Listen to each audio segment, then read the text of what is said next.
여러분 안녕하십니까. 누리PD입니다. 자, 헌법재판소의 결정이 대한민국의 명운을 가른다. 자, 그렇다면 헌법재판소가 지금 어떤 상황인지를 우리가 알아봐야 되잖아요. 여러분 다 아시죠? 헌법재판소가 짜고 친다. 그러면 결론 났다. 다들 이렇게 생각하는 것 같아요. 저도 같은 생각입니다. 이게 이제 명백한 증거 중에 한 개가 되겠죠. 가장 중요한 핵심적인 이번에 안건이 될 텐데, 이번에 대통령 그 탄핵을 어, 이 심판하는 그 과정에서 제일 결정적인 것은 부정선거 이슈거든요. 이거를 이들이 다루지 않겠다라는 거죠. 현재 탄핵 심판 정인으로 선관위 사무총장 채택, 투표자 수 검정 신청은 기각. 자, 투표자 수를 이렇게 검증하는 것을 포기한다라는 것은 이 부정선거 이슈는 아예 취급도 안 하겠다라는 그걸로 이해하면 됩니다. 그 밑에 헤럴드 경제, 투표자 수 검정 신청 기각, 신원식 안보실장 정인 채택. 자, 이런 과정 속에서 이들이 지금 서둘러서 빨리 이제 선거를 하려고 하는 것 같습니다. 3월 중에, 3월 중에 이제 끝낸다라고 합니다. 이게 벌써 뭐 관련된 여러 가지 소식들이 보도를 통해서 지금 알려지고 있는데요. 3월 중이라고 하면요. 한 달 반 뒤쯤입니다. 한 달 반 뒤쯤. 그럼 그 사이에 이 상황 변화가 완벽한 어떤 흐름의 변화가 없다 그러면은 대통령은 저대로 구하지 못할 가능성이 커졌어요. 만일 헌재에서 인용을 해버리면은 인용이라는 것은 대통령 파면하는 것을 말하는데요. 뭐 그냥 뭐 도저히 어떤 방법이 없습니다. 여기는 단심제이기 때문에 뭐 다시 뭐 재심 청구하고 이런 것도 없어요. 이 신청 이런 것도 없어. 그냥 끝이야 그걸로. 때문에 헌재가 이제 이대로 정말 막가빠 같은 행동들인데요. 내란을 저지르는 실질적인 내란 주범들은 오히려 야권에 있는데 그것을 외면하고 그리고 부정선거에 대해서도 제대로 다루지도 않고 뭐 이런 식으로 이제 서둘러 끝낸다라고 하면 그 뒤에 어떤 일이 일어날는지는 각자 상상에 맡기겠습니다. 지금 만일에 그런 일이 이제 터진다 그러면은 가만히 있지 않겠다라고 하는 사람들이 많아요, 사실은. 많지만, 이제 그거는 뭐 나중에 일이고요. 자, 헌법재판소 관련해가지고 이야기할 때, 이들이 도저히 재판을 할 수 있는 인간들이 아니다.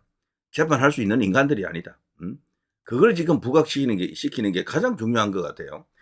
에, 부정선거 이슈에 대해서는 지금 사람들이 뭐 안 본 사람은 거의 없을 겁니다. 이러이러한 이유 때문에 부정선거다라고 주장하는 그걸 다 봤을 겁니다. 그런데도 불구하고 일정한 수준에서 더 이상 이렇게 확산이 안 되는 것은 우리나라 국가기관들이 철저하게 이걸 문을 닫고 있어 그래요. 그리고 수사기관들이 수사를 하지 않고 이것 때문입니다. 딴 거 없고요. 그리고 가장 중요한 이슈 중에 하나는 국민의힘이 이제 이게 아닥하고 있는 거죠. 꿀먹은 벙어리처럼 조용히 있는 거죠. 그것 때문에 그렇습니다. 그리고 언론계, 주요 언론들도 취급하지 않고 있고. 어쩌면 가장 중요한 게 언론이죠, 언론. 언론이 가만히 있으면은 이슈화가 안 됩니다, 원래.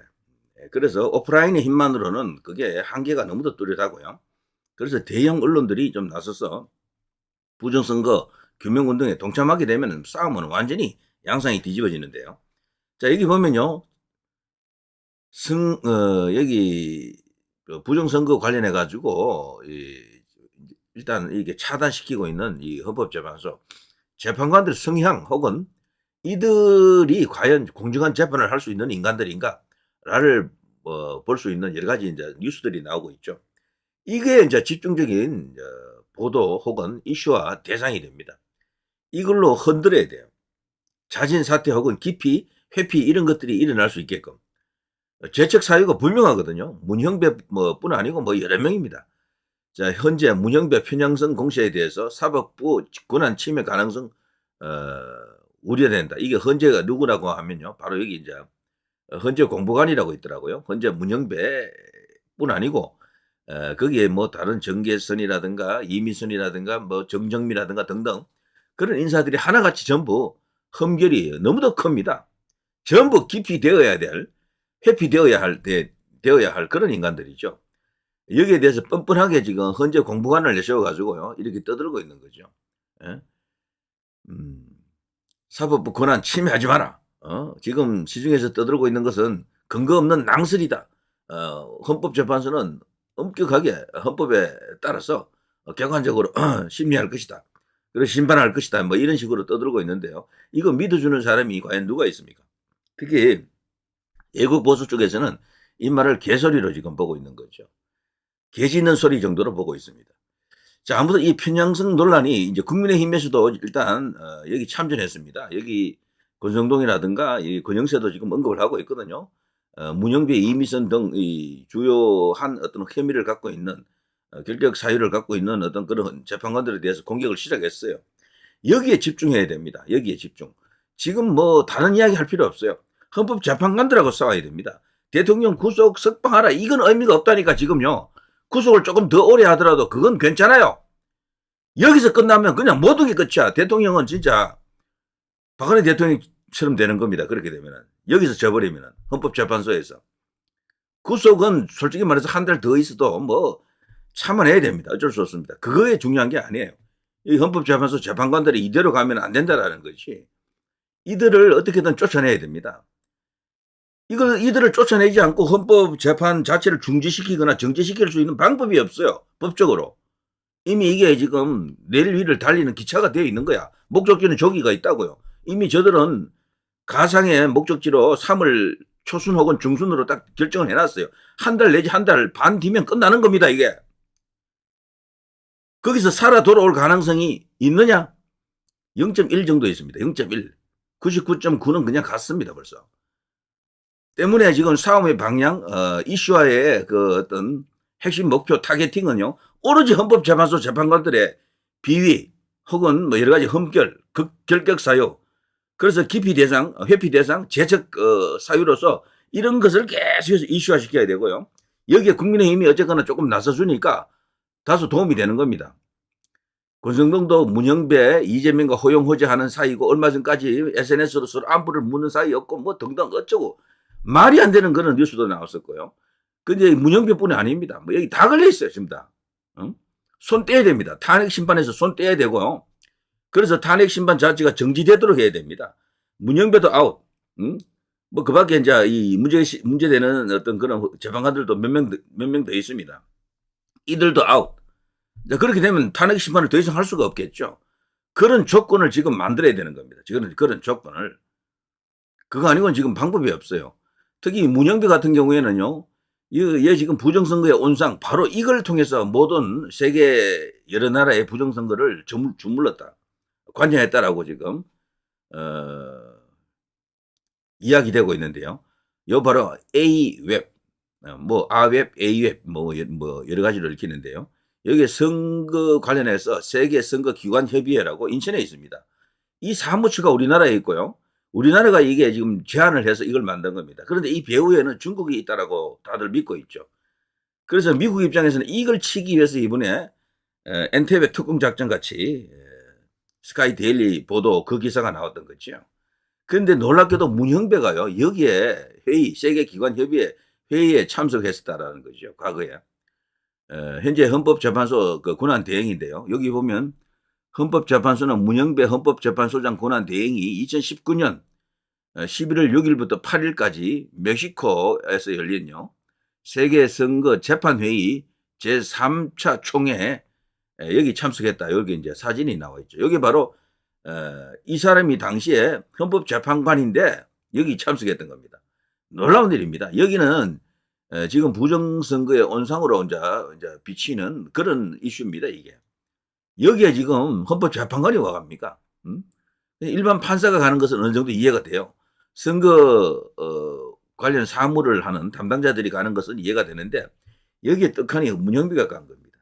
그래서 문영배가 지금 굉장히 큰 의심을 받고 있죠. 이 사람 혹시 이 진짜배기 몸통 가운데 하나가 아닌가 이런 어떤 그 의혹들이죠. 여기에 대해서도 이 문영배는 입국다 상태로요 해명을 하지 않고 있습니다. 지금 스카이데일리뿐 아니고요. 지금 인터넷 커뮤니티에서는 이 A웹이 진짜 핵 중 핵이다. 선거관리위원회와 함께 양대 축인데요. 하나죠, 사실은. 이 A웹은 국가로부터 아무런 견제와 통제를 받지 않습니다. 우리나라로 그 정부기관으로부터 통제를 안 받아요. 감사 대상도 아니고. 그래 국회 뭐 출석금 그것도 없습니다.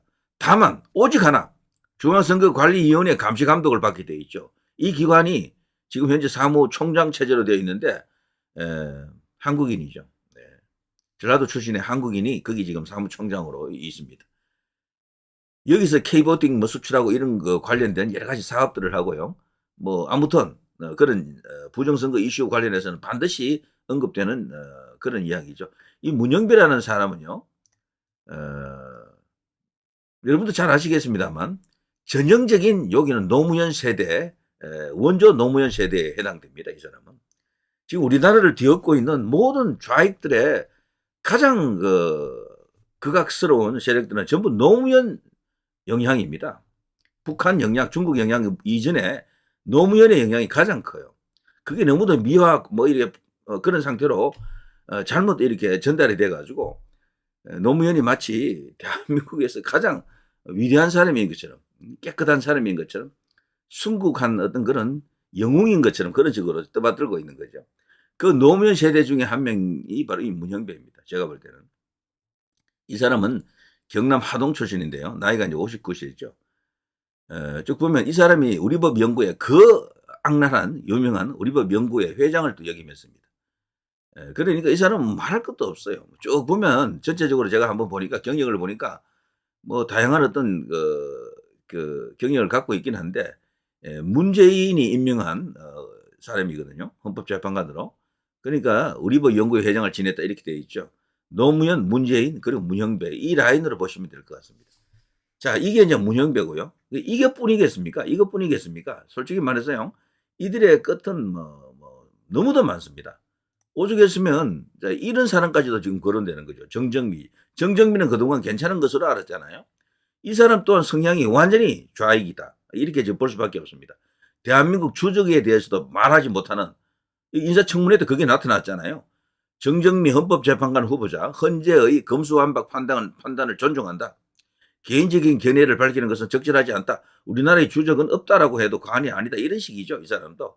이거는 문재인하고도 똑같은 이야기예요. 문재인도 대선 나왔을 때 그때 유승민 당시 이제 그 후보가 이제 물었을 때 TV 토론할 때요. 이런 식으로 말했죠. 주적관에 대해서 흐릿하게 그런 식으로 이제 깔아 뭉개고 가는 그런 발언을 했었는데요. 정정미도 똑같습니다. 북한의 국제법적 지위를 무시할 수 없다. 조국의 평화적 통일을 위한 대화와 협력의 동반자다.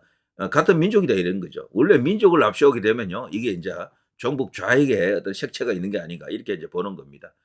자, 거기다가 정정미 헌법재판관 후보자 동성애와 차별금지법 옹호 발언, 성소수자 발언에 또 여기 충실합니다. 전형적인 좌익 카테고리 안에 들어가는 인물이겠죠. 자, 이런 사람이 과연 헌법재판관으로서 이 제대로 판결할 수 있겠습니까? 특히 시국 사건, 그 윤 대통령 탄핵 사건은 그야말로 이념이 집대성된 그런 재판일 수도 있어요. 그러니까 이게 답이 딱 나와 있는 거지. 전혀 기대할 수 없는 그런 인간이고요. 뭐 다 나와 있습니다. 뭐 이런 식으로 성소수자 혹은 뭐 그들이 말하는 진보적 어떤 그런 주장을 펼친다. 문형배나 여기 정정배나 전 차이가 전혀 없다라고 봅니다. 그리고 이 사람은요. 또 이 그 뭐 농토를 또 이렇게 자기 이름으로 사 가지고 뭐 자기 모친이 뭐 그걸 또 이용하고 어쩌고 저쩌고 이런 과정 속에서 불미스러운 그런 어떤 이슈도 있었죠. 아무튼 이 정정미가 있고 말이죠. 문영배, 정정미 둘 다 기피 대상이 되어야 합니다. 자, 이런 것을 이슈화해야 되겠죠. 전체적으로 가장 또 문제가 큰 것은 이것이죠. 이미선, 정계선. 여기 보면요. 이미선의 남편이 이재명을 살려준 그 권순일이 있는 법무부인 YK의 변호사로 근무하고요. 그러니까 권순일과 이재명을 같은 인물로 동일시해 놓고 보면은 이 또 말이 안 되는 조합이고요. 그 밑에 정계선, 서부지방법원장 하다가 이번에 일쪽으로 왔죠. 이 정계선의 남편은 또 지금 국회 측 청구인단의 대표 변호사 격인 김희수 이사장이 여기 대표로 있는 공감에 소속되어 있습니다. 이것도 말이 안 되는 거고요. 이게 전부 재척 사유, 기피 대상, 회피 대상입니다. 예.